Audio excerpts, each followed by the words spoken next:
NSSന്റെ ആസ്ഥാനമായ പെരുന്ന സുകുമാരൻ നായരുടെ തറവാട്ട് സ്വത്താണോ എന്നാണ് പലരും ചോദിക്കുന്നത്. അതായത് മന്നത്ത് പത്മനാഭൻ ഉൾപ്പെടെ 10 ജനറൽ സെക്രട്ടറിമാർ, അതിൽ മന്നത്ത് പത്മനാഭനെ മാറ്റി നിർത്തിയാൽ 9 പേർ. ഇപ്പോൾ 9ാമത്തെ ജനറൽ സെക്രട്ടറിയാണ് സുകുമാരൻ നായർ. സുകുമാരൻ നായർ പറയുന്നവർ മാത്രം പെരുന്നയിലെ പടി കയറിയാൽ മതി, അല്ലാത്തവരൊക്കെ പടിക്ക് പുറത്ത്. ഏറ്റവും ഒടുവിൽ ഉപരാഷ്ട്രപതി കയറണ്ട പെരുന്നയിൽ, മന്നത്ത് സമാധിയിൽ പുഷ്പാർച്ചന നടത്തണ്ട എന്നാണ് സുകുമാരൻ നായർ പറയുന്നത്. ഇതിനൊക്കെ നായർക്കാരാണ് അവകാശം കൊടുത്തത്. നായരുടെ തറവാട് സ്വത്താണോ പെരുന്ന? അർഹതയില്ലാത്തവനെ ഓരോ സീറ്റുകൾ കയറ്റി ഇരുത്തിയാലുണ്ടാകുന്ന ഒരു ബുദ്ധിമുട്ടാണ്. സത്യം പറഞ്ഞാൽ നായന്മാർ വളരെ പ്രയാസപ്പെടുന്നുണ്ട്. കാരണം NSS എന്ന് പറയുന്ന മഹാപ്രസ്ഥാനത്തിൻ്റെ തലപ്പത്ത് ഒരു പരമനാറി കയറി ഇരുന്നിട്ട് കാണിക്കുന്ന ഒരു പണിയെന്ന് വേണ്ടി പറയേണ്ടി വരും. ഇന്ന് ചില ആൾക്കാർ പറയും അങ്ങനെ സംസാരിക്കാമോ, ഇങ്ങനെ സംസാരിക്കാമോ എന്നൊക്കെ പറയും. പണ്ട് പിണറായി വിജയൻ ഈ പറയുന്ന പ്രേമേന്ദ്രനെ പരനാറി എന്ന് വിളിച്ചപ്പോൾ എല്ലാവരും പറഞ്ഞു അങ്ങനെ സംസ്കാരശൂന്യമായിട്ടുള്ള ഒരു വാക്ക് ഉപയോഗിക്കാമോ എന്ന് പറഞ്ഞു. പക്ഷേ എനിക്ക് അന്നും അഭിപ്രായം തന്നെയായിരുന്നു അയാളെ പരനാറി എന്നാണ് വിളിക്കേണ്ടത്.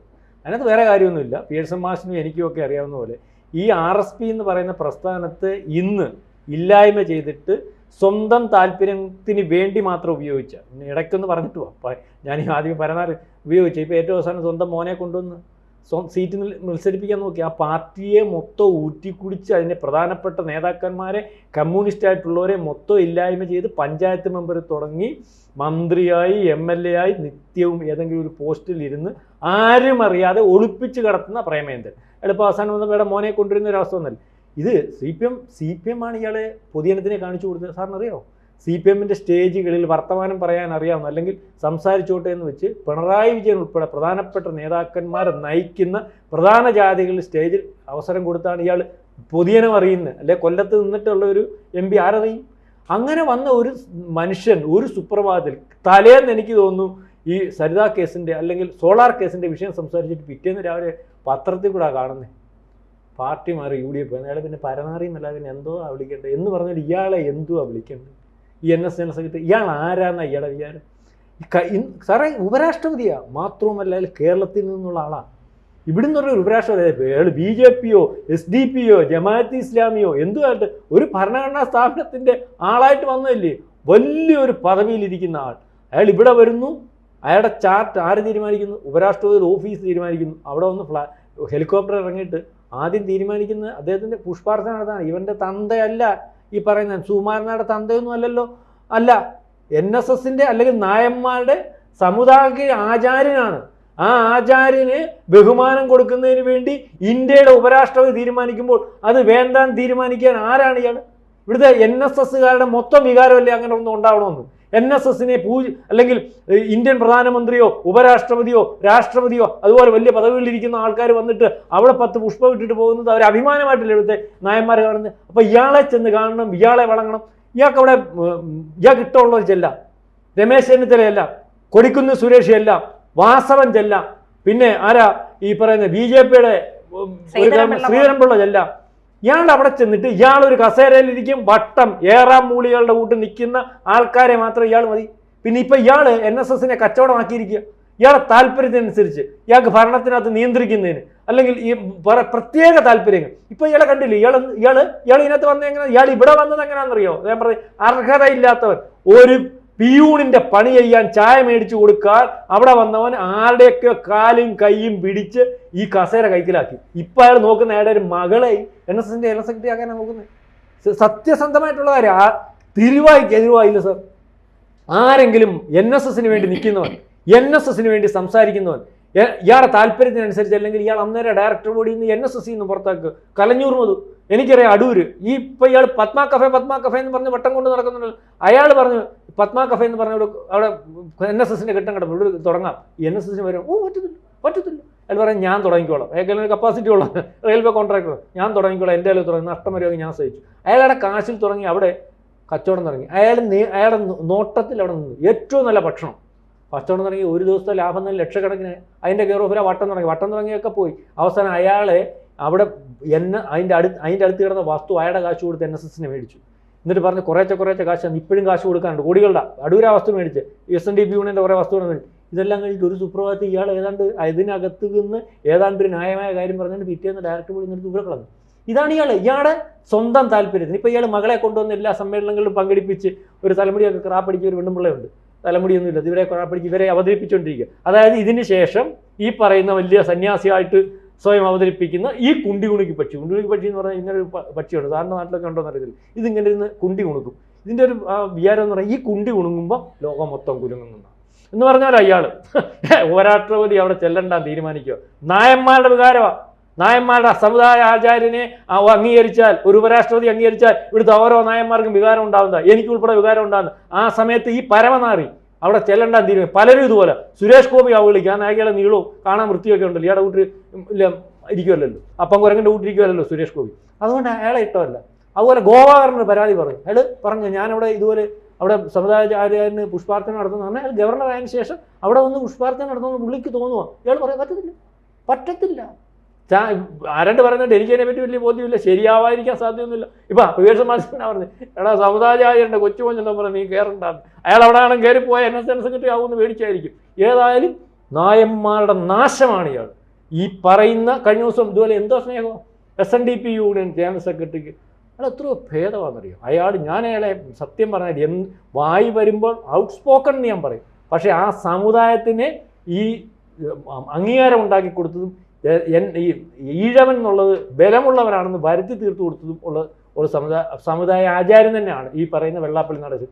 അയാൾക്ക് പത്മഭൂഷൺ കിട്ടിയെങ്കിൽ അയാളെ അർഹൻ. അയാൾ നട്ടലോടുകൂടി വല്ലവൻ്റെയും താല്പര്യത്തിനനുസരിച്ചും സ്വന്തം താല്പര്യത്തിനനുസരിച്ചും സംസാരിക്കുന്നതിനപ്പുറം സമുദായത്തിന് വേണ്ടി പല കാര്യങ്ങളും സംസാരിച്ചിട്ടുണ്ട്. ഇപ്പം തന്നെ ഈ രണ്ട് ഹിന്ദു ഐക്യം അയാൾ അവസാനം പൊളിച്ചില്ല.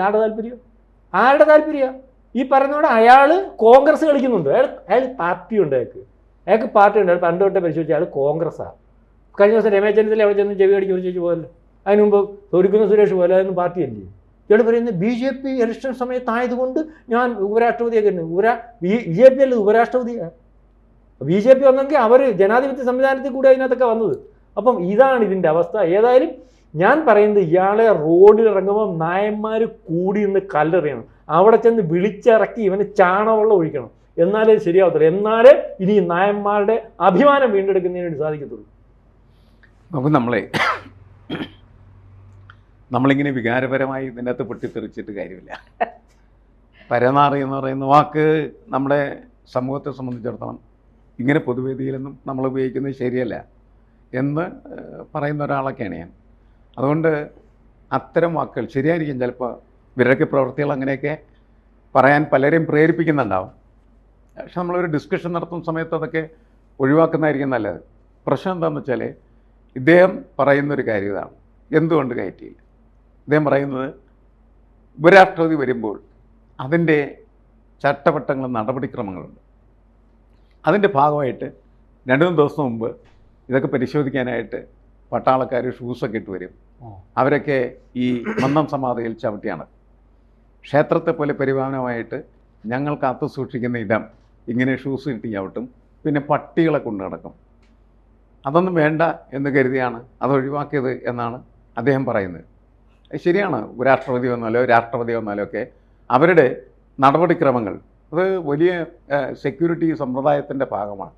അത് നിർവഹിച്ചേ പറ്റൂ. അല്ലാണ്ട് അവരുടെ സെക്യൂരിറ്റി എന്ന് പറയുന്നത് സുകുമാരൻ നായർക്ക് നിർവഹിക്കാൻ കഴിയുന്നതല്ല.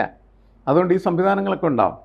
പക്ഷേ ഇതിൽ അദ്ദേഹം എടുക്കുന്ന നിലപാട് ഇത് മാത്രമല്ല, നേരത്തെ സൂചിപ്പിച്ച പോലെ മന്നത്ത് പത്മനാഭൻ്റെ കൊച്ചുമോൻ കുടുംബമൊക്കെ ആയിട്ടോ കയറാൻ അവർക്ക് കയറ്റിയില്ല അല്ലേ, കയറ്റിയില്ല അല്ല. ഇത് അതുകൊണ്ട് നമ്മൾ പൊതുവെ മനസ്സിലാക്കുന്ന ഒരു കാര്യം, തനിക്കിഷ്ടമുള്ളവർ കയറട്ടെ, ഇഷ്ടമില്ലാത്തവർ കയറണ്ട എന്ന നിലപാട് ഈ വിഷയത്തിൽ പല ഘട്ടങ്ങളിലും സുകുമാരൻ നായർ എടുത്തിട്ടുണ്ട്. അത് ശരിയാണോ എന്ന് തീരുമാനിക്കുന്നത് ഒന്ന് ഈ നായർ സമൂഹം മുഴുവനുമായിട്ടും, രണ്ടാമത് ഇതിനൊരു ട്രസ്റ്റ് ഉണ്ടല്ലോ, ആ ട്രസ്റ്റിലൊക്കെ ചർച്ച ചെയ്തിട്ടാണല്ലോ തീരുമാനം എടുക്കേണ്ടത്. അങ്ങനെയൊന്നും അല്ല എന്നാണ് നമ്മൾ പൊതുവെ ഇപ്പം മനസ്സിലാക്കിയിരിക്കുന്നത്. ഞാനും അപ്പനും സുഭദ്രയും. അപ്പം അങ്ങനെയായത് മാറിയതുകൊണ്ടാണ് ഈ പ്രശ്നങ്ങളൊക്കെ നിലനിൽക്കുന്നത്. ഞാൻ എന്ന് പറയുന്ന ഭാവം അതിങ്ങനെ വർദ്ധിച്ചു വരുന്ന ഒരു കാലഘട്ടത്തിലാണ് നമ്മൾ ജീവിക്കുന്നത്. എന്തെങ്കിലും അധികാരമുള്ളവൻ അവൻ്റെ ഈ ഞാനെന്ന ഭാവം, അവൻ്റെ അഹങ്കാരം, അവൻ്റെ അധികാരം അത് മറ്റുള്ളവരിൽ അടിച്ചേൽപ്പിക്കാനായിട്ട് ശ്രമിച്ചുകൊണ്ടിരിക്കുകയാണ് ചെയ്യുന്നത്. ഈ ഏകാധിപത്യ പ്രവണതകൾ എന്ന് പറയുന്നത് സമൂഹത്തിൽ ആര് നടത്തിയാലും നമ്മൾ എതിർക്കേണ്ടതാണ് ശരിക്കും പറഞ്ഞ്. അതിന് സമുദായം എന്നൊരു പ്രശ്നമല്ല എന്നുള്ളത്. അദ്ദേഹത്തിന് ഇഷ്ടമുള്ള ആളുകൾ കയറുന്നുണ്ടല്ലോ. സുരേഷ് ഗോപി വേണ്ട, ശ്രീധരൻ പിള്ളയ്ക്ക് വരാം. അതെ, അതുപോലെ രമേശ് ചെന്നിത്തലയ്ക്ക് എപ്പോഴും ചെല്ലാം. സതീശന് പറ്റും, രാത്രിയും സതീശന് പറ്റില്ല. ഇതാണ് പ്രശ്നം. അപ്പോൾ അത്തരം പ്രശ്നങ്ങൾ, അതിൽ നിലനിൽക്കുന്ന സംഘർഷാവസ്ഥ, അത് ഒരു സമുദായം എന്ന നിലയ്ക്ക് NSS പരിഗണിക്കുകയും പരിശോധിക്കുകയും അതിന് പരിഹാരം കാണുകയും ചെയ്യേണ്ടതാണ് എന്നാണ് എനിക്ക് തോന്നുന്നത്. ഒരു സംശയം ഞാൻ ചോദിച്ചിട്ട് കഴിഞ്ഞിട്ട് പറഞ്ഞു. സാർ ആദ്യം ഈ പട്ടിയുടെ കാര്യം പറഞ്ഞു. പട്ടിയുടെ കാര്യം പറഞ്ഞില്ല. പട്ടി കയറണ്ട പുള്ളിയുടെ വിഷയം എന്ന് പറഞ്ഞില്ല.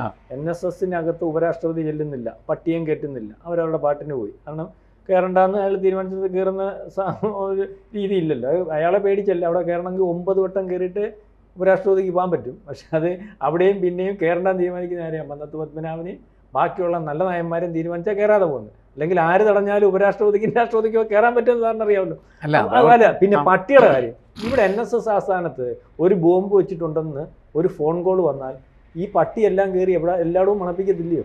അല്ല, മണപ്പിക്കത്തില്ലേ? അടിയന്തരമായിട്ട് ബോംബ് ബോംബ് വെച്ചിട്ടുണ്ടെന്ന് ഒരു കാര്യം പറഞ്ഞാൽ പട്ടി മണപ്പിക്കൂ. സുമാരനാര് പറയോ മണപ്പിക്കേണ്ടത്? എല്ലായിടം മണപ്പിച്ചോളാൻ പറയും. പൂജാമുറിക്കകത്തും കയറി മണപ്പിച്ചോളാൻ പറയും. അപ്പം അതൊന്നും അല്ല വിഷയം. വിഷയം ഞാൻ ഈ പറഞ്ഞുകൊണ്ടാണ്. ഒരു ന്യായീകരണവും ഇല്ല. ഇയാൾ നാറി, ഇയാൾ എന്താണെന്ന് ഇയാൾ വലിച്ചീറി കാണിച്ചുകൊണ്ടിരിക്കുക ഓരോ ദിവസം ആകുമ്പോഴും. കഴിഞ്ഞ ദിവസം ഈ പറയുന്ന വെള്ളാപ്പള്ളി നടേശന് പത്മഭൂഷൺ കിട്ടിയത് കൊണ്ടാണ് ചർച്ച ഒഴിവാക്കിയത് ഉൾപ്പെടെ. ഈ വിഷയത്തിനകത്ത് ഇയാൾക്ക് ചില ആൾക്കാരെ ഉൾക്കൊള്ളാൻ പറ്റുന്നില്ല. ഇയാളെ ആദ്യം എന്ത് കാണണം, തൊഴണം. ആ സംവിധാനത്തിലൊന്നും എല്ലാ കാര്യങ്ങളും നടന്നു പോകത്തില്ല. അങ്ങനെ തൊഴുത് ശീലിപ്പിച്ച ഒരു പാരമ്പര്യം UDF ഇവിടെ ഉണ്ടാക്കി വെച്ചിട്ടാണ് കഴിഞ്ഞ 5-10 കൊല്ലം ഒരു ദിവസമെങ്കിലും പിണറായി വിജയൻ ആരെങ്കിലും ഒക്കെ ചെന്ന് രഹസ്യമായിട്ട് സംസാരിച്ചിട്ടുണ്ടോന്ന് എനിക്ക് പിണറായി ആശുപത്രി കിടന്നപ്പോൾ സുഖാന്വേഷണ അവിടെ പോയി ചർച്ച ചെയ്യുക അയാളുടെ മര്യാദ മനസ്സിലാവുന്നുണ്ട്. എന്താണ് ആ പവിത്രമായ സ്ഥലത്ത് പോകേണ്ട ആവശ്യം പിണറായിക്കില്ല. അതുകൊണ്ട് പിണറായി പോയില്ല. ഇവർക്കൊക്കെ ഉള്ളതിന്റെ പേരിൽ ഇവർ പോയില്ലേലും ഒന്നുമില്ല. മനസ്സിലായിരുന്നു. പിണറായി പറയുന്നത് നിൽക്കും. അതെ, പട്ടി കയറുന്ന അവനവൻ ഇരിക്കാൻ്റെ അടുത്ത് അവനവൻ ഇരുന്നില്ലെങ്കിൽ നായരെ പോലുള്ളവർ കയറിയിരിക്കും എന്നുള്ളത് മനസ്സിലാക്കുക.